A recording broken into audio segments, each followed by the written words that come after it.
being proud to be a homeowner and to say that you own something and that you're established in this community. There's a feeling that it's undescribable until you've actually experienced it. At the Neighbor Project, I am the Director of Housing Counseling and Group Education. And so what that long title means is that I oversee the programs that deal with homeownership, preserving and keeping homeownership and becoming a homeowner. I would do a lot of the counseling when participants would come in to find out about homeownership. I would do that course and provide that education for them. And I just started realizing that, this is a program that I could benefit from.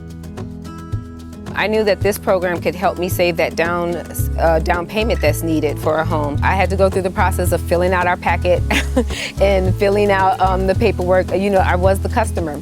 So I definitely have a complete new perspective for what all our customers go through, and understanding the home buyer process isn't just cookie cut. You don't just fill out this app and then it happens. I ran into some trouble, especially with the underwriting piece. Additional things were asked for that normally wouldn't be asked for, and sometimes with persons of color, you can feel like there's already barriers and hurdles that are already put in place, and there was never really any explanation as to why I was facing these hurdles or why I'm being asked for these particular documents. I mean, there would be days where I would come into my parents' living room, Jocelyn and I just be crying and thinking, maybe homeownership isn't for us. Maybe this isn't what God has for us.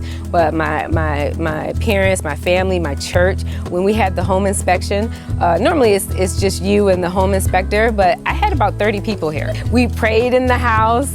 We already celebrated the house. I mean, people were already sitting on the furnishings. I'm like, that's not mine. So, but it was that type of support. I want to make sure that my customers are experiencing that support and they don't feel alone, and they know that they have someone who they can ask questions or can advocate for them, and that's what the Neighbor Project does. I remember one time Jocelyn, she had a band concert, and after the concert we were running a little late, and I told her, I said, well, did you want to just grab McDonald's, because I knew it was going to be late by the time we got home. And she said, no, we really got to save for a home.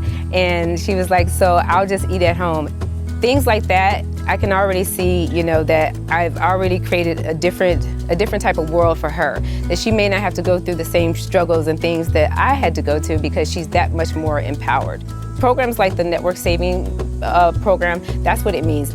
The satisfaction in knowing at the end of the day it's mine and it's work that I put into it, and I've created my space the way that I want it to, it's priceless. I love being able to help people impact their lives. Sometimes we do work and you might have that good feeling or what have you, but to really know and see that you've actually impacted a family, or you might have set a generation on a different course of life. I mean, there's nothing that can compare to that. So that's why I keep on doing what I do.